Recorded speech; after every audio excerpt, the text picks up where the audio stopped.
شهر رمضان الذي أنزل فيه القرآن هدى للناس وبينات من الهدى والفرقان فمن شهد منكم الشهر فليصمه ومن كان مريضا أو على سفر فعدة من أيام أخر يريد الله بكم اليسر ولا يريد بكم العسر ولتكملوا العدة ولتكبروا الله على ما هداكم ولعلكم تشكرون. الحمد لله والثناء لله والصلاة والسلام على رسول الله وعلى آله وأصحابه ومن والاه. اللهم انفعنا بما علمتنا وعلمنا علما ينفعنا وزدنا علما. وبعد، waxaynu galayaa shahr alfadiil, bishii fadliga badnayd ee ramadaan. ilaahay waxaynu ka baraynaa meelaynu joognaba inuu inaga aqbalo. bisha ramadaan wax badan baa laga hadli karaa cilmigeeda, laakiin dhowr iyo 10 daqiiqo soo socda insha Allah waxaynu ka hadli doonaa afar arrimood inta waqtigu inoo saabaxo. midda ugu horeysa waa bishan xukunkeeda ama miisaanka iyo mansilada ay bisha ramadaan iyo soomkeedu ku leeyahay islaamka dhexdiisa, iyo midda labaad oo ah fadligiisa, midda saddexaad oo ah cibaadadan wixii dhaawici kara ama jabin kara, iyo midda afraad oo ah waxyaabaha inoo bannaan bishan dhexdeeda ama aan dhib lahayn in la sameeyo dadkuna laga yaabo inay ka shakiyaan. bishan xukunkeeda marka la eego waxay tahay waajib, way sii dhaafto waxay tahay farad, way sii dhaafto waxay noqotay arkaanu islaamkii. arkaan islaamka tiirarka islaamku ku taagan yahay weeye. ilaahay baa wuxuu fi suurati al-baqara yaa ayuha alladina aamanuu kutiba calaykum as-siyaamu kama kutiba cala alladina min qablikum la'allakum tattaquun. dadkii shahaadanayay ee ilaahay rumeeyay buu rabbi u yeedho wuxuu waxa la idinku waajibiyay. kutiba waa erayada tilmaamaya xukunka waajibka ah ee faralka ah. bisha ramadaan soomkeeda la idinku waajibiyay sidii ummadii horeba la idinku loogu waajibiyay. wax idinku cusub baaha, waxa laga helayana ilaahay uu sheego waa la ka cabsi iyo taqwa. nabigu sallallahu alayhi wasallam xadiis dhowr abu kaga hadlay bishan xukunkeeda, miisaanka ay leedahay inuu farad yahay, laga maarmaanay in la soomo. waxa cadeynaya xadiiskii Bukhari Muslim ku sugnaa من حديث طلحة بن عبيد الله وحا أصحابي سنين با النبي قويمي صلى الله عليه وسلم. إن كان سؤال دور النبي قيدية وحا كمدها صوم محوي لها يقول لي رانيقا وحا دي شاكتا صوم كأنت فرلك مركان النبي وحو جواب شهر رمضان. بشهر رمضان باكو واجبة إلا أن تتضوع شيئا. هنا السنة التي ما دموا يعني رمضان وحي كساره وسنة. marka sidii buu ninkii ku tagay. marka xadiidkaasi wuxuu nabigu ku cadeeyay bisha ramadaan soomkeedu inuu yahay soom faral ah. ninka nabiga wuxuu weydiiyay soomka faralka ah. daliilka saddexaad xukunkiisa cadeynaya waxa weeye xadiidkii ibn Umar uu warinaya caanka ahaa Bukhari Muslim ku sugnaa buniya al-islaamu ala khams. islaamka waxa lagu dul dhisay oo uu ku taagan yahay 5 tiirarkiisa arkaan islaamka ah. waxaa ka mid ahaa soom ramadaan, bisha ramadaan soomkeeda, tawxiidka, salaada, sakada, soomka, xajka. marka soom ramadaan min arkaan al-islaam, tiirarka islaamku ku taagan yahay weeye. waxa kaloo isaguna shanaad oo daliilka ama afraad si cadeynaya uu noqonaya xadiidkii caanka ah isna xadiisu jibriil al-muttafaq alayhi Bukhari Muslim ku sugnaa. malakul jibriil baa u yimi rasuulka sallallahu alayhi wasallam وأصحابتي لا فرديا marka tilmaamo iyo tacliimaad buu siiyay sidoo nabigu markii dambe lahaa waa malakul jibriil oo idin yimi isagoo diintiina idin baraya. arkaan islaamkii buu nabiga weydiiyay uu ka jawaabay, arkaanul iimaankii buu ka jawaabay, iyo ihsaankii iyo samafalkii buu ka jawaabay. waxaynu uga soconaa arkaan islaamkii ayaa xadiidkaasi uu ku daray soomka bisha ramadaan. marka daliilada quraan iyo xadiis bale waxay noo sheegayaan qofka cibaadada iyada ka taga isaga oo u kasaya isaga oo wax cudur daara lahayn qofkii muslim yahay inaanu islaamkii waxba u reebin oo isku dayo inuu gunta ka jaro bishani waxay leedahay fadli mar soomka ramadaan fadli buu leeyahay sida uu xusaya xadiidka saxiixa min xadiisi abi bakr radiyallahu anhu nabigu wuxuu shahraani la yanqusaan shahra ciid ramadaan wa dhul hijja laba bilood ma nuqsaamaan nuqsaani kuma timaado waa labada bilood la ciido ciida ramadaan iyo ciida bisha la yiraahdo dhul hijja laba macna culimadu ku fasireeno ajrigoodu aad buu u dhameystiran yahay oo qofka bisha ramadaan sooma ajrigiisu u dhameystiran yahay bisha carafa la yiraahdo dhul hijja qofka xajkii la yimi ajrigiisu waa dhameystiran yahay ila laba tirarkii islaamka ku jira labada bilood waxa kale oo lagu fasiray labada bilood mar qura ma wada naaqusaan oo tooman ma wada noqdaan hadii bil kamid ah ay dhimanto bisha ku xigta dhamaystirmaysa haday ramadaan dhimanto waa in bisha kale dhul hijja iyadu dhamaystirantaa hadii dhul hijja naaqis tahayna ramadaan ba dhamaystirmaysa tafsiirkaana waa la saaray waxa kamida xadiidka fadliga bishan sheegaya bukhari iyo muslim waxa ku sugan xadiidka caanka marar badan maqasheen min xadiisi abi hurayra nabigu calayhi salaatu wasalaam uu bushaareyn jiray ummadda waxa khayrka ah ugu soo kordhay buu ugu bushaareyn jiray wuxuu oran jiray ramadaan baa idiimo bishii barakaysnayda soomkiisu ilaahay waajibiyey albaabadii jannada la furayaa wiinaartana waa la xirayaa shayaadiintiina waa la xirayaa macnaheedu waxa weeye fadligu inoogu bushaareynaya bishan ay leedahay marka qofka intaasi isugu hagaageen ee albaabadii khayrkuna u furan yihiin albaabadii sharkuna ay ka xidhmeen waa nacasnimo hadduu jaaniskiiyo fursadda ka faa'iidaysan waayo marka wuxuu leeyahay fadligeeda iyo fursaddeeda ka faa'iidaysta buu nabigu ummadda faraya sala allahu calayhi wasalam waxaa ka mid ah fadligeeda bishan sheegaya xadiidka bukhaari ku sugan nabigu tilmaamay calayhi salaatu wasalaam bishan waxaa laga helay weyn man saama ramadaana iimaanan waxtisaaban gufira lahu maa taqadama min dembi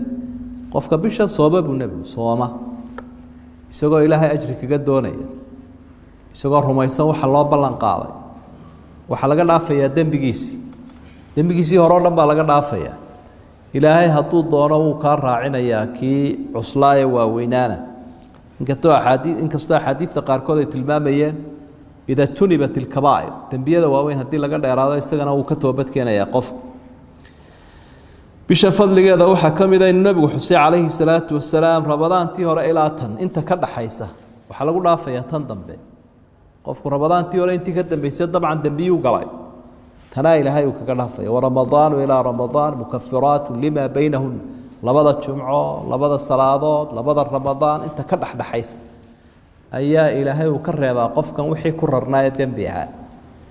qofka laakiin isagu soomi waaye salaadi waaye wixiisu way ku rarnaanayaan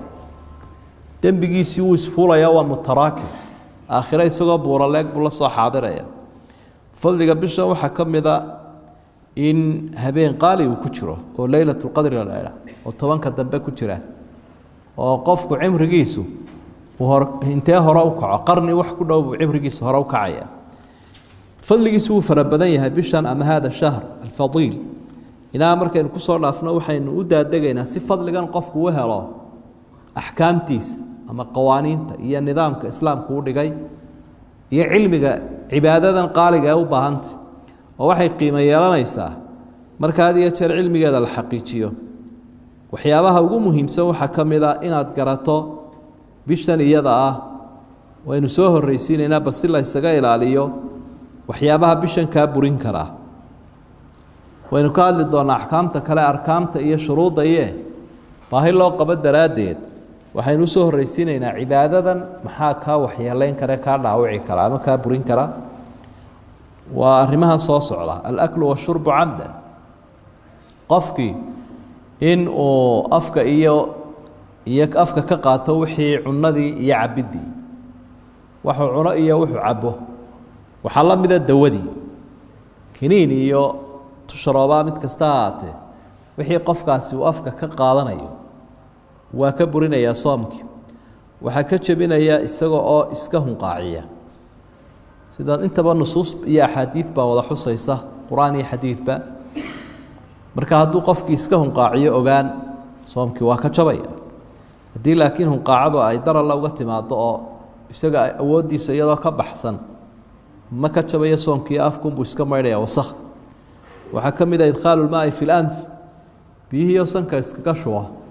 nebigu sala allahu calayhi wasalam asxaabiga markuu tilmaamaya waxau leey wabaaliq fi listinshaaqi ilaa an takuuna saa'iman markaad had iyo jeer sandaarsanayso eed weysaysanayso biyaha kor u yaro geli sanka si wasakhda gudaha usoo maydhaan biyahaas ilaa inaad soomantahay mooyaane haddaad soomantahay sanka horaha u gelinin buu nebigu leeyay waxaa laga fahmay biyihii hadday markaa xagga sare gaadhaan inay soomkii jebinayaan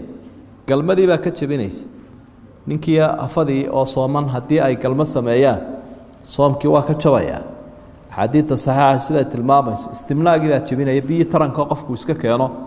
rag iyo dumar mid kasta ahaado dhiiggii dhalmada iyo kii caadada labaduba way jebinayaan qofkii oo sooman hadduu dhiiggii dhalmadu ka yimaado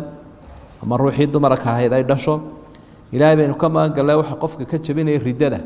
hadduu diinta caayo ilaahay caayo rasuulka caayo cibaadadiisii waa maalintaa way jabtay inta u hadhayna wuu iska afaysanaya xalaal umaha inuu wax cuno waanu soo qallaynayaa ilaahayna wuu toobad keenayaa waxaa ka mid a waxyaabaha jebinaya alcasmu cala alifdaar qofkii wuxuu go-aansaday inuu iska cuno uma hadhin waxaan ahayn inuu darsado waayo niyadu waxay ka mid ahayd arkaantii iyo tiirarkii soomka ayay ka mid ahayd marka tiirarkii mid ka mida buu hawada ka saaray ama uu lumiyey waa adigoo salaaddii ku jiro idhaa iskaga bax way kaa burtay marka arrinta niyaduna waynu xusi doonaaye tiirarkay ka mid tahay marka soomkii taana wuu kaga jabayaa culimada qayb ka midii waxay ku daraan toobinka inkasta oo sida raajixa ay tahay toobinka iyo dhiigga la yska qaadaya inaanu waxba yeelaynin waxyaabaha qofkii u bannaan waxaa ka mid ah 10kan arrimood ee soo socda si aan wakhtiga idinka feedeeyo dhaqsi aan u dareerin doonaa iyada oo qaarkood daliiladooda aynu ka soo gaabsanayno waxaa ka mid a waagoo qofka u baryo isagoo jinaabo leh hadduu qofka isagoo jinaabo leh waagu u baryo soomkiisa wuu bilaabanayaa waxna ka yeeli maayo jinaabadaas waxba ka yeeli mayso ee uu iska maydhan doonaa markuu salaada subax u sii socdo waxaa ka mid a inuu qofku maalintii maydhan karo siduu nebiguba sala allahu calayhi wasalam jinaabada uga maydhan jiray waagoo baryey waxaa ka mid a inuu qaadan karo qofku irbadii dawada u isticmaalayo irbadii dawada uu isticmaalayay laakiin aan cunnada ahayn ama xumad jabintii ama antibiyootigii wixii la mid ahaa garaacii waxyaabaha mar haddaanay ahayn wax faytamiino iyo glucose iyo waxa ahayn dhiigga yare la iska qaadaya waxba ma yeelayo hadduu qofku caruurtii raashinka u dhadhamiyo wax dhibaato ama laha ama uu waxyaro calaaliyu iska tufo xaaskiisii ou yaro dhunkadaa waxba ka jebin mayso kol haddaan wax ka weyn samaynin waxaan waxba ka yeelaynin inuu cunadii iska cuni karo ilaa waagu dilaacayo marar badan baad eegtaa dhinacii waagu ka baryay waxba waad arki waayeysa markaa kol haddii wax ku caddi aanu jirin ila ilaahay wuxuu ihi xataa yatabayana ilaa waagu caddaado marka ilaa intaad arkaysa inuu caddaaday inta ka horeysa xalaal bay kuu tahay waxaa ka mid a qofkii inuu cadar marsan karo indha kuulan karo indhahana daroobiskii ama dawadii dhibcaha iskaga shubi karo waxaa ka mid a inuu cadayan karo maalintii oo dhan gelinka hore iyo gelinka dambeba hadallada ama culimada aqwaashooda qaar ka mid a gelinka dambe sheegay inaan la cadayanayn laakiin madhabta shaaficiyada ay ka mid yihiin kuwaasuna sida raajixay waxa weeye madhabta shaaficiyada labada gelinba in la cadayan karo ama stiyaaku saa'imin bacda zawaal fakhtiira lam yukrah wayaxrumu lwisaal subadka sheekhaas siduu ku sheegay waxa uu leeyahay madhabta shaaficiyada laftigeeda waxa mukhtaar ahoo la doortay labada gelinba inuu qofkii cadayan karo waxaa ka mid a luqluqashadii iyo sandaarisigii way kuu bannaayiin markaad weysaysanayso inaad biyina afka ku nadiifinayso sankiina aad ku nadiifinayso laakiin aad ka daynaysa uun inaad sankii hore u geliso si aynu horeba usoo sheegnay markaa ilaa 7-8 shay aynu soo sheegnayna way buriyaan 10 arrimood way kuu bannaan yihiin fadligaana soomku wuu leeyahay miisaanku sharciga dhexdiisa ku leeyna waa kaa afartaa arrimood ayay inoogu joogaysaa 15 daqiiqo إن شاء الله تعالى كلام كأنه كوكبنا 10 عدب ولا يريستا وحبا بدين مين إن شاء الله كل دو أحكامي هاي وعروسي هاي انت أصلا بين السوق الله ينقوا أنفعه والسلام عليكم ورحمة الله وبركاته